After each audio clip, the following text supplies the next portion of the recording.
ter, porque a depressão ela se confunde muito, né? Ela tem sintomas que às vezes parecem muito corriqueiros, mas a depressão justamente se caracteriza pela continuidade, pela prevalência desses sintomas. Esses sintomas, na verdade, são ansiedade, uma tristeza constante, que não é aquela tristeza que a gente acorda às vezes triste, mas sim aquela que é persistente, né, durante muito tempo.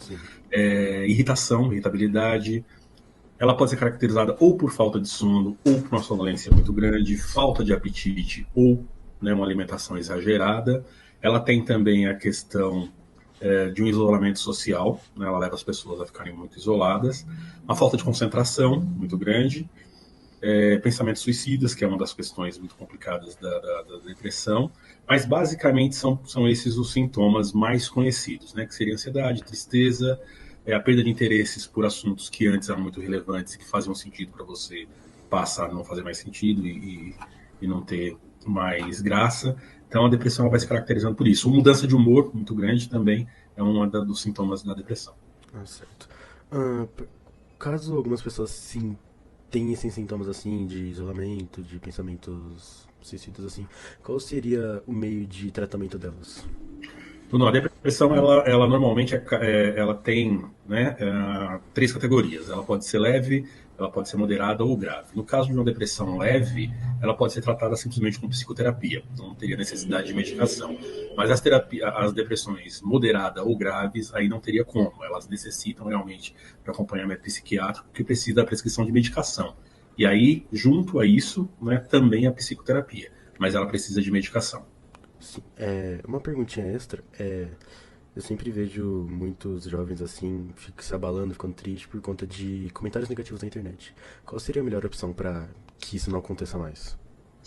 Eu como psicólogo, recomendaria, né, que todo ser humano pudesse fazer terapia. Eu acho que isso é um caminho bom para que ajude também os jovens, né, a lidar com isso. Essa competição das redes sociais é uma coisa muito que cobra muito, não só dos adolescentes, dos jovens, mas também dos adultos no geral. Então acho que a terapia seria isso, um bom caminho, né, o início, mas tentar uma vida mais saudável, onde você não tenha um foco tão grande nas redes sociais, você possa ter ciclos de amizades sociais fora, buscar outras coisas para fazer, aí para que você não fique tão focado nisso.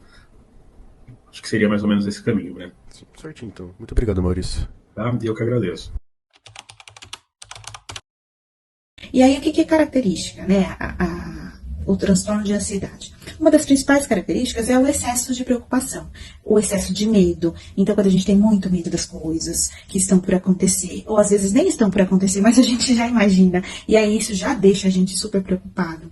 A nossa imaginação, ela contribui muito também para o desenvolvimento de transtornos, de ansiedade, ou até dos ataques de pânico e tudo mais. Então, é uma sensação de que vai faltar controle. Aí tem também uma questão de uma tensão muscular. Então, a pessoa vive com aqui muito duro, uma rigidez, tenso, sempre com a ideia de que algo vai acontecer. Geralmente de que algo ruim vai acontecer, que a pessoa vai precisar ali se defender. Uma crise de ansiedade, né, ou um ataque de pânico, que é mais grave ainda, a gente fica muito ligado naquele sistema de luta ou fuga, né, para poder se proteger. Então a gente aciona e libera muitos hormônios diferentes. E esse hormônio, a adrenalina, o cortisol, que são os hormônios do estresse, né, para luta ou fuga, eles vão deixando o nosso corpo com uma sensação de exaustão. E aí, depois que a gente passa, e depois que acalma, e que acaba a crise em si de pânico, a gente tem essa sensação de ter sido atropelado. Porque é muito difícil mesmo. E é muito ruim, porque a gente vai tentando também se controlar as situações e tudo mais. A ansiedade, ela é importante, né? Lembra que eu falei que quando a gente tem a crise, a gente entra no sistema de luta ou fuga?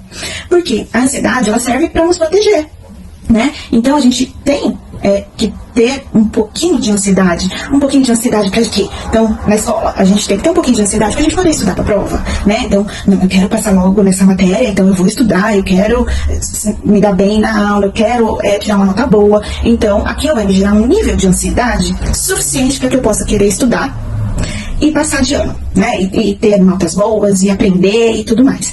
Agora, quando é um transtorno, a ansiedade, quando ela tem uma intensidade e uma frequência muito alta. Então, assim, eu fico ansiosa para fazer uma prova, né? Então, eu fico ansiosa, me preocupo, estudo, né? Estudo, me tranquilizo, vou lá e faço a prova.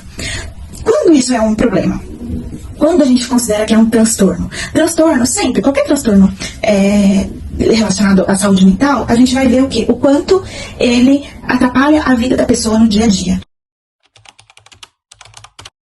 É importante que a gente faça um diagnóstico com um profissional qualificado, um profissional da área da saúde mental, né? Então, um psicólogo ou um psiquiatra. Sempre é importante o trabalho, assim, né, o trabalho desses dois em conjunto, ou um, pelo menos, primeiro, depois o outro, que é para ter esse diagnóstico. Tendo o diagnóstico de que é um transtorno de ansiedade, e aí, qual é o tipo do transtorno de ansiedade, a gente pode definir e ter um guia ali para um caminho para o nosso tratamento. Para os transtornos de ansiedade, nós temos o tratamento medicamentoso, que aí são com os psiquiatras, e os tratamentos com psicólogos, né, psicoterapia, e de acordo com a faixa etária para cada um, né. Então, tem a questão da psicoterapia, tem algumas atividades que são interessantes dentro do contexto ali, de acordo com o diagnóstico, com o tipo de ansiedade que você apresenta, né. Então, por isso que é importante o diagnóstico. O tratamento medicamentoso também vai depender do nível de ansiedade. Então, assim, se eu tenho um transtorno de ansiedade leve, muito provavelmente eu consigo, com a psicoterapia, dar conta, ter um controle e viver bem com esse transtorno. Se é um transtorno mais moderado ou grave, geralmente precisa de medicamento. Geralmente não. Quase sempre precisa de medicamento. O que é importante é que a gente possa sempre contar com bons profissionais e com as pessoas à nossa volta para nos ajudar e saber que nós nunca estamos sozinhos. Sempre que precisar, você vai ter com quem contar, tá bom?